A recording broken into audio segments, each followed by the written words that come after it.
Town Hall Academy, episode 79. I like to see the first call people on a weekly basis. I like it when they come and touch base with me. And I think that's where I build the relationship. It's not always just talking about parts and pricing and, what they have, but we start talking back and forth. And, so he asked me about my grandkids and things like that. So I feel I enjoy that myself.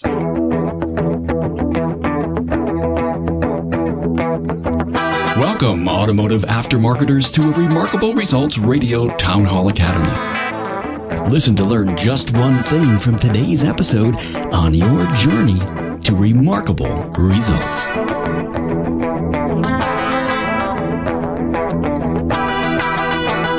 Hello and welcome. So glad you're here on the Town Hall Academy, your aftermarket educational summit for the forever student. The catalog of Academy lessons bring you a stable of content that you can refer to over and over again. You can wash, rinse, and repeat anytime because of the on-demand nature of podcasts.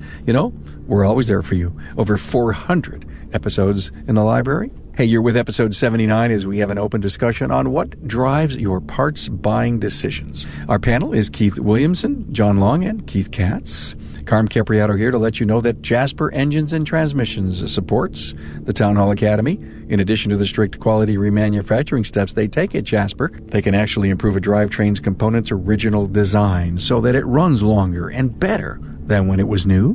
Check out their featured engine and transmission pages at jasperengines.com. And if you ever get a chance to tour the Jasper plant, please don't miss it.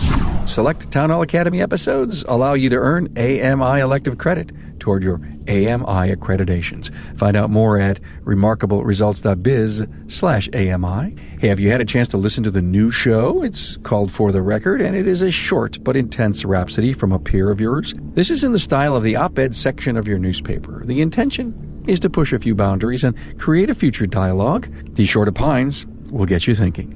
Find the show right inside your streaming app. They come up in order as they are released. Or find For the Record podcast on a special page on the remarkableresults.biz website. Supplier relationships is an important part of the service professional's overall success. My panel shares their positions on part quality, service, availability, training, price, and warranty, among others. With me on this academy is Keith Williamson, owner of Williamson's Repair and Tire in Bondurant, Iowa. John Long, partner in Schertz Auto Service in Schertz, Texas. And Keith Katz, owner of Quality Service Center in York, PA. To find this episode's key talking points, my panel's bios, and links to their previous episodes, go to remarkableresults.biz/A079. We also get into credits and returns, their salesperson, volume rebates, e-commerce, and labor claims. The consensus is that their supplier relationship is important to their success. Compare your supplier needs and relationships to what this panel has to say about their parts buying decisions.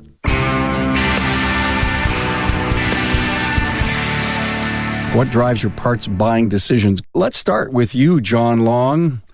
Quality of parts, it seems to be, in any survey I see, right up there. It has to be number one. I mean, you can't get a good quality part. Your reputation is going to precede you. It all goes back to that previous podcast that I did with you, the comebacks. I mean, you're going to have comebacks if you don't put on good quality parts. It's got to be number one. That's the number one thing for us is good quality parts. We did talk about that. I think that was the number one reason for comebacks, wasn't it? Make sure you're putting on a quality part. Same with you, Keith Williamson? Yes, I totally agree. We use nothing but the best, OE quality or better.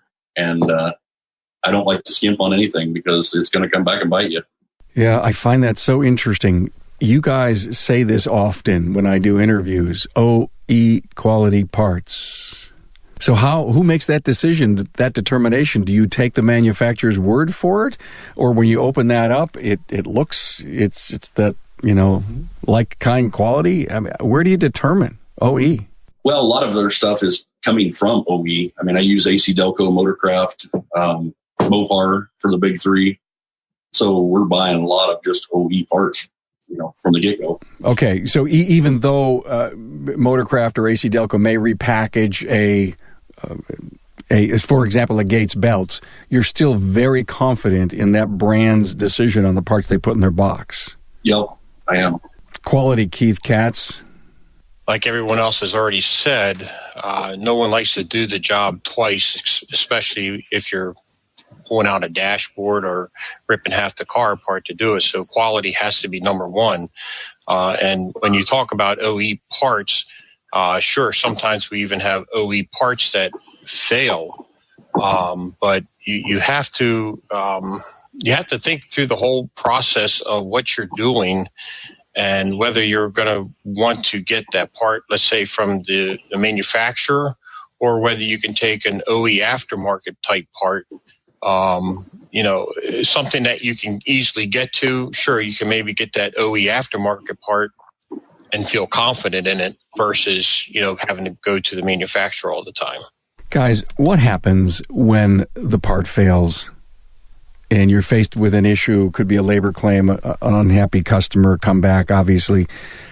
What do you do in that supplier relationship over that situation? Obviously, our in-house warranty, we'll cover it. No questions asked. If it's a failed part, it's a failed part. We'll take care of it, parts and labor. That's why it's so important to have a good relationship with whether it's your local parts house or whatever.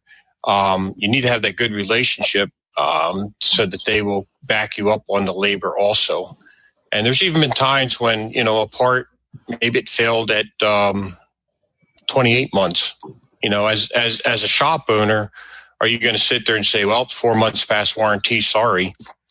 Or if you have a good relationship with a parts vendor, you can go to them and say, look, can you help me out here? And if you go back to your customer and say, hey, I got your part warranted, but we couldn't get the labor warranted, they're happy. So it's very important to have a good relationship. What do you tell John Long, the supplier, that you've seen a few of these in a row fail? Well, you just have to see why they're failing. You have to work with the supplier on that. You have to work with your techs. Ask them, why is this thing failing? Why is this part failing? What's wrong with it? You have to ask your supplier, are you seeing a bad batch of them?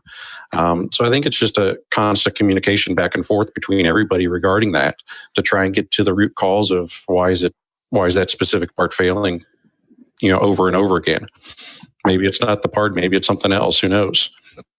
I guess, guys, I'm digging into the word relationship here. Yes, you have to have a great relationship with your vendors. Just like Keith, Katz said, you don't have that relationship, you can't go back to them for, that part that's just out of warranty and see if they'll help you out. Because if you don't have a good relationship, they're probably not going to help you out. But if you do have a great relationship, they're going to work with you.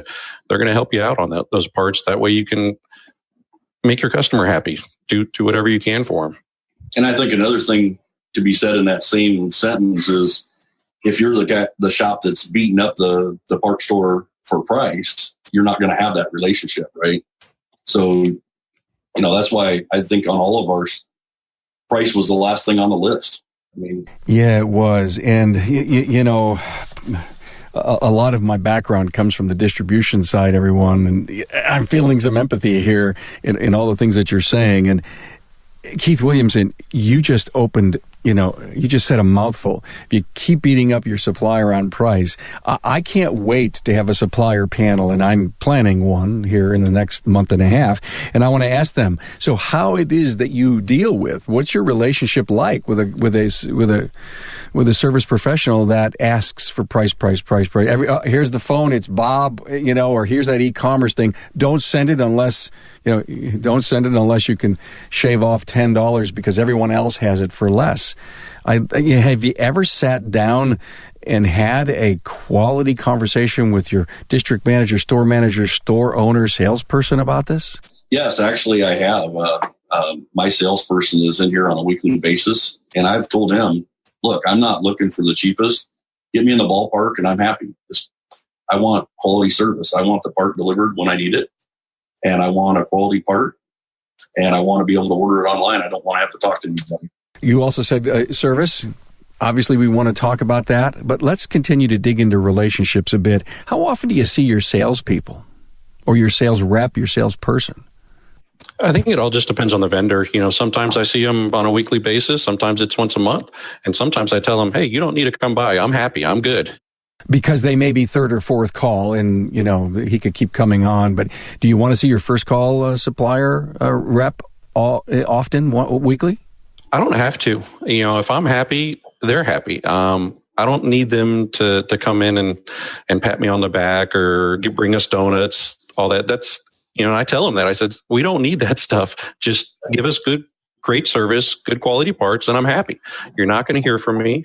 If you want to stop by, you're happy to. But you don't need to bring me anything. Your service is what I want. A vehicle is more than just transportation. It's what we depend on to move our most precious cargo, our families. As a service professional, you provide routine maintenance for your customer's vehicle, but what do you do if the engine, transmission, or differential fails? Contact Jasper, of course. Jasper provides your customers with a cost-effective alternative to purchasing a different vehicle. Quality remanufactured products from Jasper Engines and Transmissions carry a nationwide warranty with up to 3 years, 100,000 miles parts and labor coverage. Get your customers back on the road fast, as Jasper offers immediate availability through 2 distribution centers and a network of 45 branch locations nationwide. If a new vehicle is not in your customer's budget, and the engine or transmission in their car, truck, van, or SUV has given its last performance, a remanufactured drivetrain component from Jasper Engines and Transmissions will provide them with many years of trouble-free driving at a cost many times less than that of a new vehicle. For customer satisfaction, choose Jasper.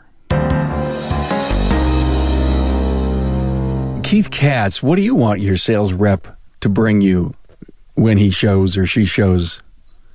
Shrimp and lobster tail. I mean, yes. Not too much. It's kind of funny because I used to have a salesman for my local parts house that every now and then he'd show up, and one time he did bring shrimp, and I was like, "Whoa, man, that's great!" But I guess I'm a little bit different than John, and that's fine. I like to see the first call people on a weekly basis. I like it when they come and touch base with me. And I think that's where I build the relationship, because it's not always just talking about parts and pricing and, what they have. But you said you went on vacation last week. How'd it go? Did you have a fun time? How's your kids doing? We start talking back and forth, and, so he asked me about my grandkids and things like that. So I feel I enjoy that myself. Well, okay, Keith wants a personal relationship, but can I ask a little deeper, Keith Katz? What is it that you, besides the relationship, besides what's going on with family, what else from a business side would you like from your sales rep? It's funny you should ask that, because I constantly am talking to the owner of the local store, and I had a salesman that came around. Every time he'd come around, he'd carry a bag, kind of like the tool guys do when they come in. And he'd come in with a little bag, and he'd say, "Hey, let me show what we've done with these brakes, or let me show you what we've done with this part, or whatever." And he'd also bring in, "Hey, did you know that we also sell this?" And there were things that they would bring in, and I'd be like, "Wow, I didn't know you guys had that available. That's really cool." Or give a real prime example. He came in one time with this really nice flaring tool for brake lines, and he said, "Let me show you how this works. It's so easy. Even a dumb salesman like me can do it." And he showed me how it worked. I'm like, "I like that. I'll take one of those." And he sold a lot of them because he came around and showed. So that's the kind of things I like to see. Those are the classic horse and pony shows. I love them. Mm-hmm. Business ideas, Keith Williamson. Any value coming from your salesperson on sharing ideas? I like to see them give us training. I mean, AC Delco's big on training, and it's great training. It's not just your local buy our parts.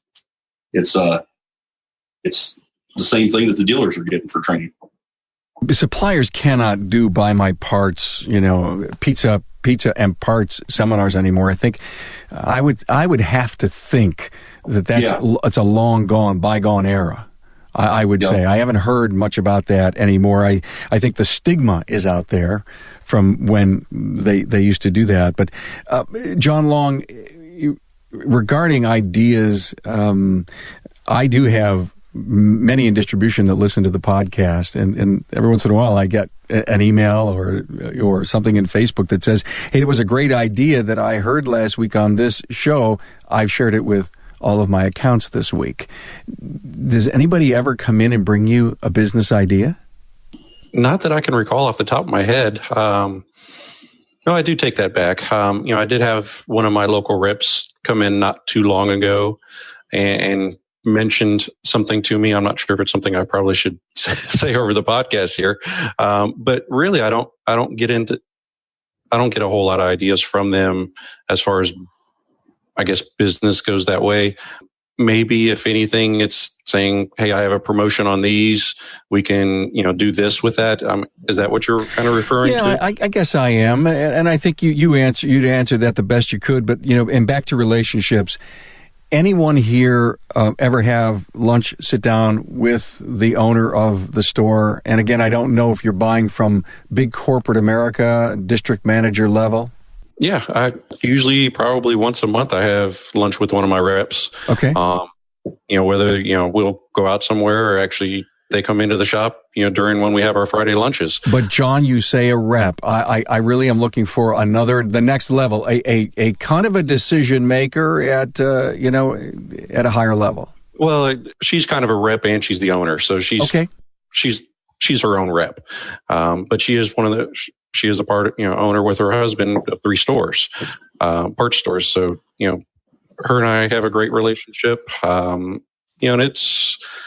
we do go out quite often and talk. And is that where you have a chance, John, to really explain? I mean, is she asking for, if you will, the litmus test on how their company is performing for you? Oh yeah, always. And she'll know if there's an issue. I'll usually mention it, but I rarely have an issue with this company, and that's why I buy from them. Good for you. Because they're great. They service us and they take care of us. Thrilled to hear that. How about the 2 Keiths? Can you describe those kind of relationships for me? I've actually been on a cruise with the owner of my number 1 call, and sit down and had dinner with them, and the guy's just like you or I. I mean, just a normal everyday person, and he wants to know how his business is doing. How are we treating our customers? Do you guys feel like the customer service is good enough? In that, the feedback from me to him, they've taken some things and I've seen improvements. So the ideas that I've given, maybe they've used. I was kind of driving to that. If you've ever seen them implement any of the thoughts or ideas that you had. Yep, for sure. Keith, how about you? I mean, I think you're buying from an independent Napa, right? It's possible. Yeah.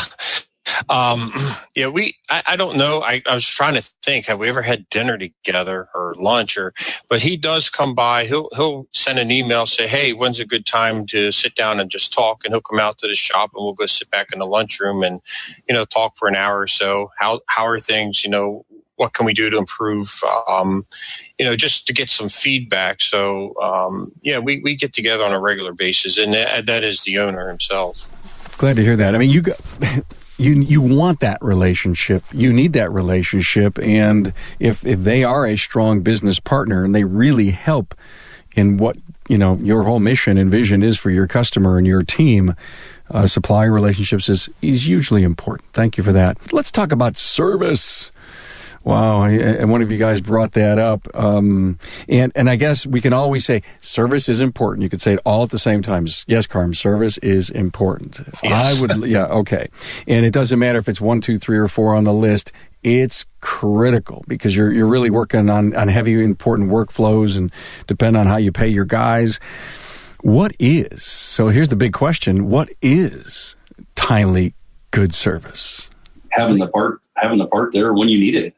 Okay, it's there. It's you can see through e-commerce that it's there, Keith. How soon do you need it? I mean, do you give these people an hour? Do you give them 15 minutes? What's your expectation?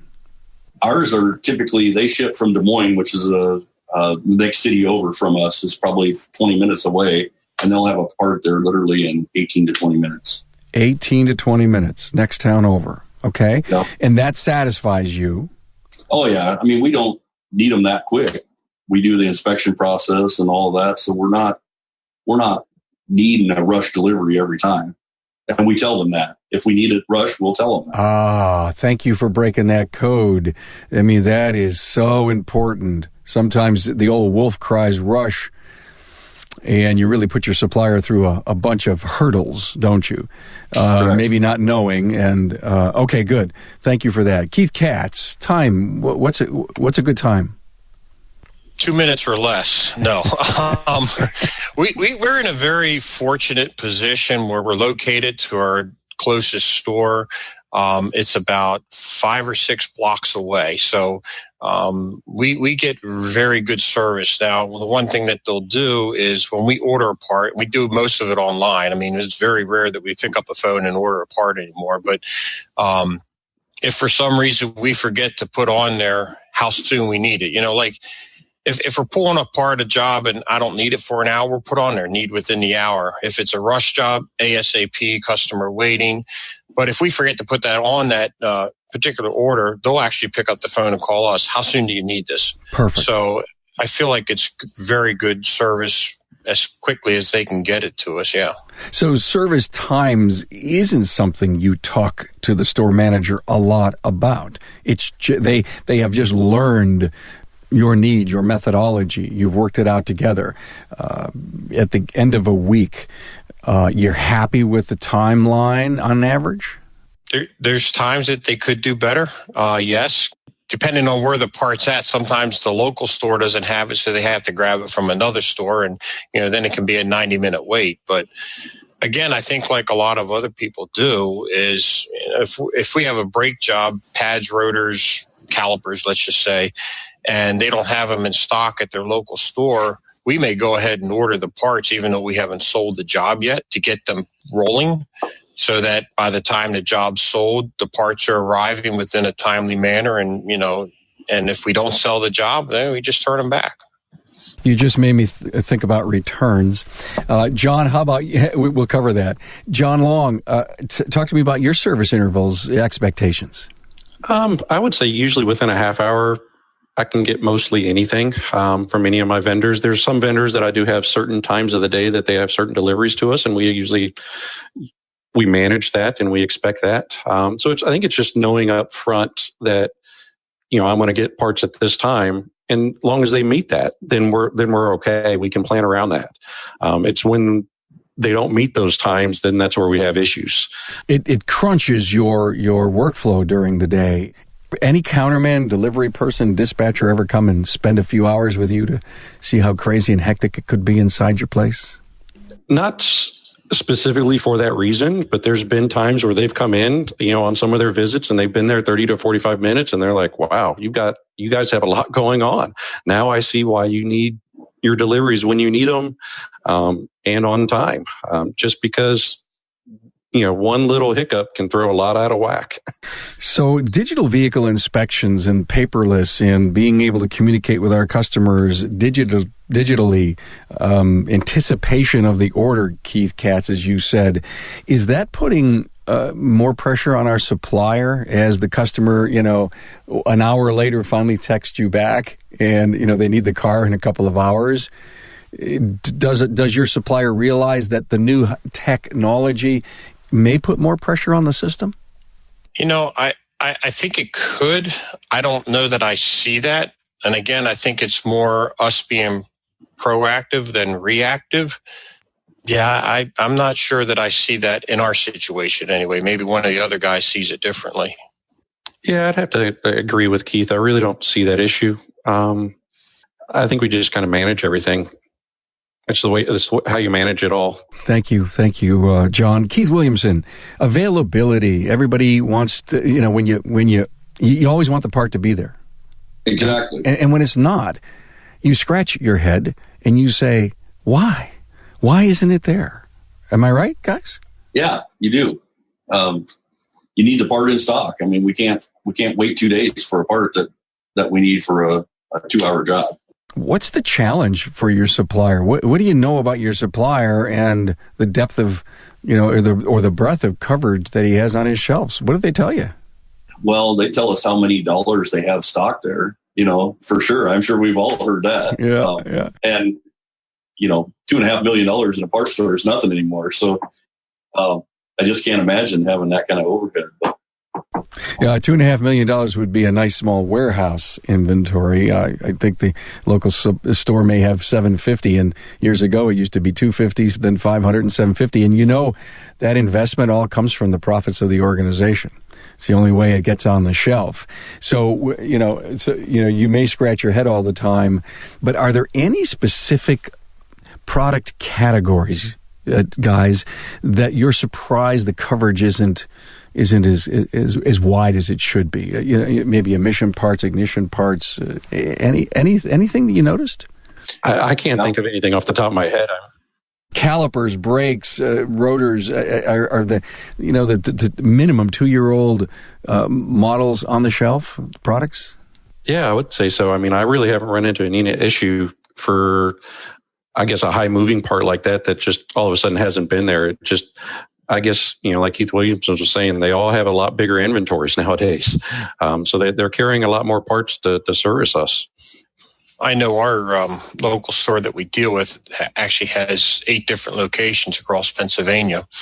And it's just kind of funny because there's always this ongoing joke, if the West York store doesn't have it, the East York store does. And us in West York say, well, everything's over in East York, and East York says everything's in West York. And it just seems to be like no matter what you try to find. But, the thing that frustrates me a little bit sometimes, if I can say this, is, you take something common like, let's just say Dodge Caravans. There's a million of them out on the road, and they all have brakes and they all have rotors.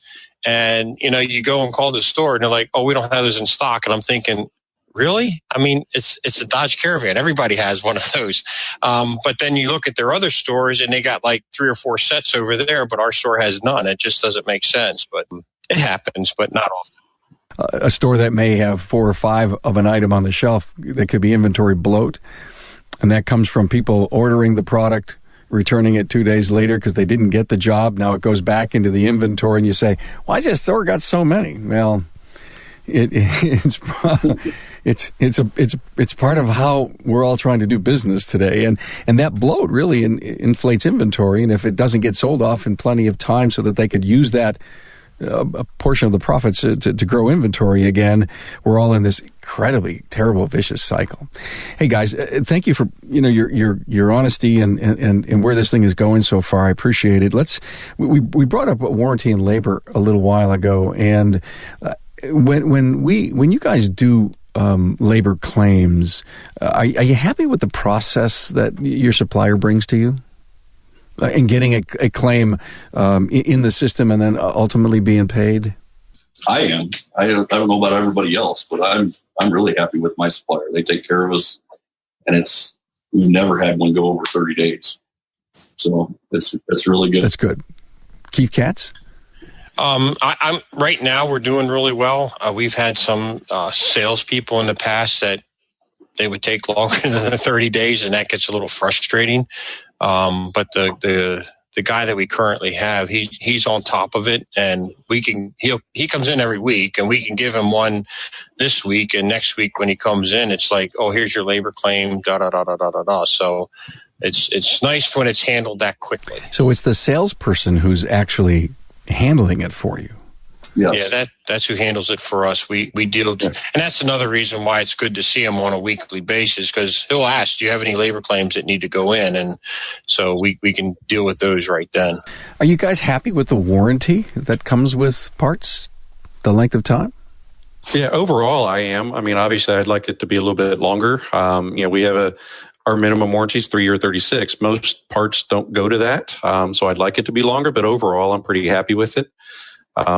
And if you have a good relationship, most of your vendors are going to take care of you anyway. I think that's just what it boils down to for us. So we don't really have too many issues with that. Just like I said, they're going to take care of you. If you treat them nice, they're going to treat you the same way. Have any of you been tempted to buy from a non-traditional e-commerce type supplier? Never once been tempted at all. I don't want to go down that road. I will be honest and say I've been tempted, but I've never done it. I mean, sometimes you look at the pricing and it's like, wow, that's really a good price. But, it's the whole thing of, if something goes wrong, who are you going to call? I mean, seriously, who are you going to call? Not only that, but 3 days waiting time to get the parts there, 2 days minimum, at least in my area. That's not going to work either, right? Yeah, so you do a lot of business with your suppliers.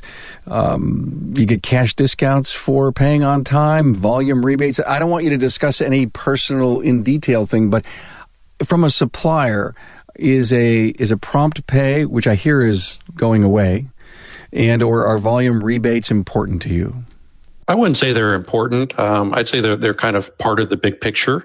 There are a couple of vendors we do have prompt pay discounts. There are a vendor that we do have a quarterly rebate check. There are some other vendors that have online rebates as well. I think you kind of take that and put it all into the big picture on it. That's not one that says, oh, they have a quarterly rebate, we have to buy from them. I think you just kind of add it in and with everything else. It's the package. Yes, it's the package. And it would be lower on the list than quality part, excellent service times, availability, relationship training. It's a little lower on the list. Oh, yes, definitely. For us, it is. For me, yeah. Same with Keith and Keith? Yeah, I think it's lower. I mean, I would rather see, definitely rather see that, I guess, the discounts taken afterwards. I was just looking at Kathleen on the chat here, made a mention of that, and I agree with that. I'd rather see the rebate taken off after. If we're going to get a 2% cash back on a card, that's going to take my family on vacation. We covered that last week on the financial fruit. One of the guys talked about using his credit card for paying his parts bill, and he's actually used the miles he's gotten on the card to send his people to training and into conferences. Yeah, exactly. Yeah, those are great ideas. We see a lot. Gary Keys out in Florida. Gary, thanks for being with us in here on the Zoom channel. Wants to talk about the premium and the second lines. Are you happy with the mix between premium and second lines? Are you happy with the second line quality? Tell me what your opinion is of, the brand rotor versus the second line rotor.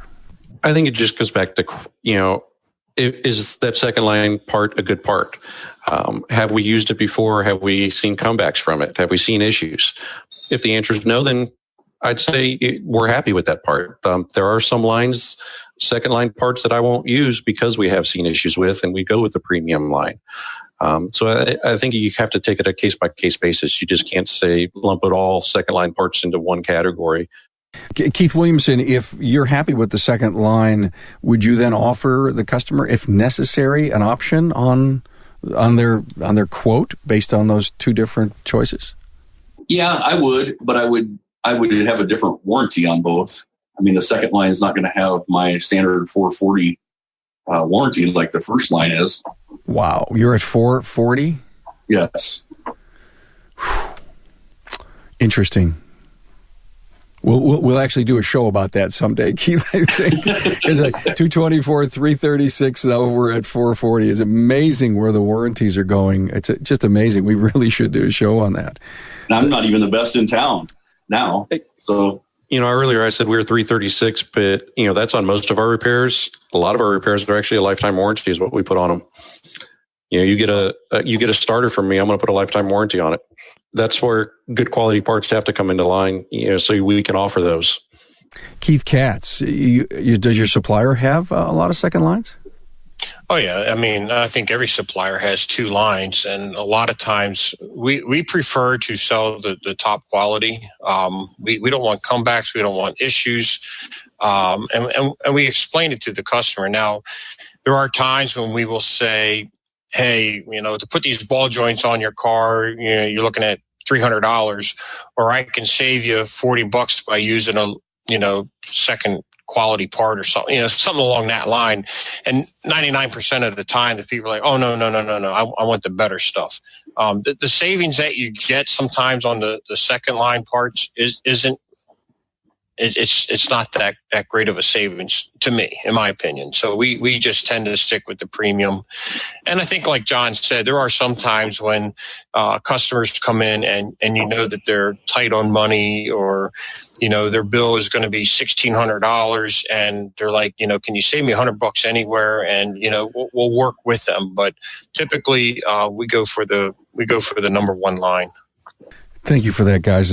Great insights. Thank you. Let's talk about credit assurance or returns. When you have new parts, Keith, I think you were telling me, well, let's anticipate this brake job, and 8 out of 10 we sell and they stick. But those other 2 out of 10, there's the rotors and the pads and the calipers sitting in a bin or a box on a customer return shelf. How happy are you that credit gets back in time and on your account right away? They're on top of that. I have a girl that works, a young lady that works in the office that handles all of our returns for parts. And if there's a part on our return part shelf that needs to go back, and the vendor comes in, she's on top of it. We have a paper trail, you know, the whole thing where, well, you never returned that part. Well, we have them sign a paper so that if they say that, we're like, no, Joe Schmo here, he took the part back. But usually within a day, you know, if we send something back today, this is Friday, but if we send something back on a Monday, by Tuesday, we'll have the credit for it. So they stay on top of that real well for us. That's a great commitment, a 24-hour turnaround on a credit with a paper trail and maybe a number on that ticket. John, explain to me how it works for you. You know, we're in the same boat. You know, I've got someone in the front office that one of his responsibilities is to manage our returns, making sure, you know, they get back to the vendor quickly. Making sure all the paperwork's in line and making sure we get our credit back quickly. For the most part, most of our vendors are really good. There's every now and then we might have one that we have to go back and say, hey, it's been a couple weeks on this. Why haven't we gotten credit? But for overall, you know, if you've got a good relationship, they're going to take care of you real quick. And we try not to have returns. That's one thing that I'm a big stickler on is try not to have any returns, limit those, because the vendors don't like them. You know, they're going to, if your return rate's pretty high, they're not going to like you too much because they could have that overstock issue, like you mentioned earlier. So we try to make sure we're getting the right parts the first time. I love what he said. Did you hear what he said? They're not going to like you anymore.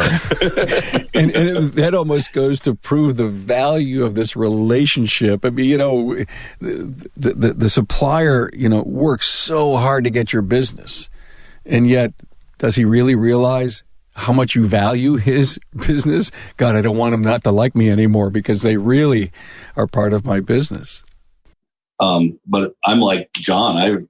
We've got a pretty seamless process, and I've never seen one take over a couple days to get processed. So. Well, he just broke the code, everyone. It's about a process, and it doesn't matter. I mean, every part of the business has to have a process.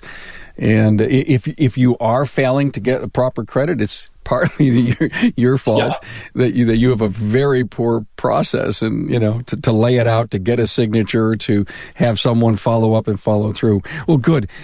All great parts of driving your parts buying decisions and your relationship.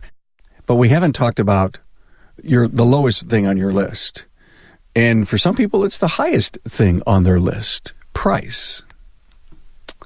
And it's interesting. And, you know, you guys came on here, and I really didn't know where any of your hierarchy was going to land and where price was going to be. But now that, you know, I hear about all that you had to say and what you put in front of price, I get why you have incredibly successful businesses. What's the story on why price isn't in the top 3? Keith Williamson? I'm not going to be the cheapest to my customers because I provide a great service. I mean, I'm not just installing a part, I'm providing a service, and I want that from my parts supplier as well.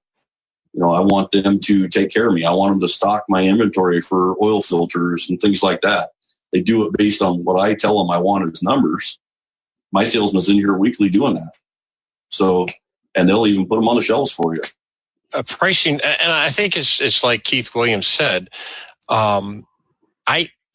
I'm not the cheapest guy in town. I understand that. I realize that. And I don't want my customers coming and, nitpicking, well, I can go down the street and get this for $2 less or $3 less. And, it's a matter of like we've said over and over and over again, it's a matter of the service and the relationship that we build. And I think when you deal with someone and you establish that relationship, if you have to go to them and say, hey, can we get a little bit better pricing on this one item? They're going to say, sure, we can do that for you. We can help you out.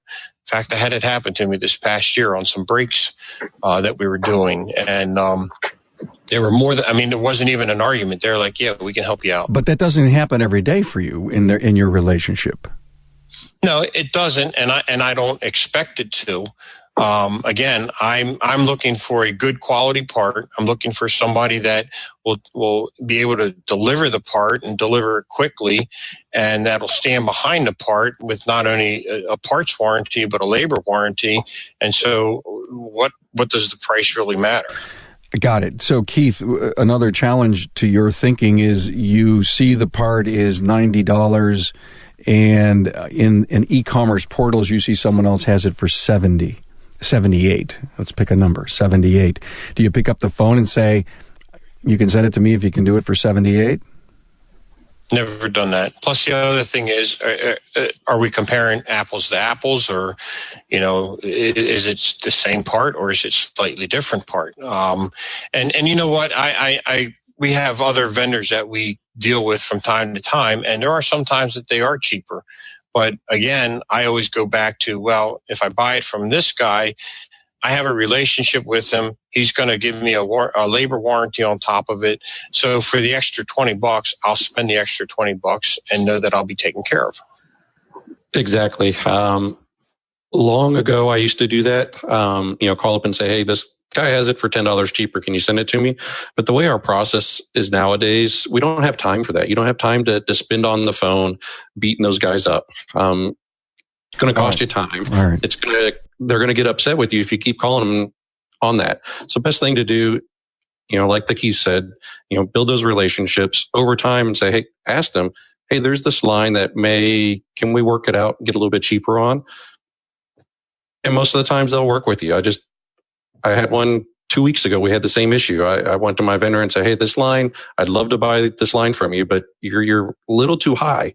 Can we get a little bit lower? And I'll be more than happy to get your business. You don't have to beat the other price, but just kind of get in the ballpark a little bit. And I'll be more than happy to give you that business because I like the service that you guys give us. And Carm, on top of that, we have had instances where I can't even think of the part, but the local store didn't have it in stock for whatever reason. And we ended up getting it from the manufacturer. And then we were like, wait a second, I can buy this part from the manufacturer for $70, and this aftermarket parts house wanted $170 for the part. Why is there such a big gap? And it has happened that there's been huge gaps. And then we'll just go to the store and say, you may want to check the pricing on this, because from what we're seeing, you're way out of line. And we just do that just to kind of fill them in, but it's not to beat them up. I got it. Good stuff. Thank you. Don't forget, elective credit for AMI. There are certain Town Hall Academy episodes. Go to the website on the Academy page and find out which episode you can listen to get AMI credit. Guys, this has been great. I just want to put one really big challenge out at you all. And maybe you all may have the same answer. I don't know. But so here it is. I am quoting a job. I find out that I can buy the part for $90. I've already got the customer committed to it. And before I click, in fact, based on the $90, my gross profit matrix inside my SMS calculated this whole thing. The customer agreed to it. Now I have a chance to buy that part for $20 less somewhere and add $20 to my gross profit margin. How often do you guys do that? Never. I don't think that's really a good ethics, in my opinion. To stick with what you have. If you can get the part cheaper, then pass that savings on to the customer as well. To me, that's just good ethics. Thank you. Keith? I didn't answer to begin with because I'm not on the front counter. My advisors do that. They're the ones that are purchasing the parts. Yeah, but you give them the power to do it. Yeah, we do. But we don't do that either. I mean, I don't see them ever checking them. We pretty much buy from the same supplier all the time. So, and that supplier has earned your loyalty. They have, yes. I mean, maybe that's the big code that the end result here is find a supplier that's willing to earn your loyalty in all those categories. And no one's ever going to be perfect in every one of them, but the package, it's the whole package that matters, right, Keith?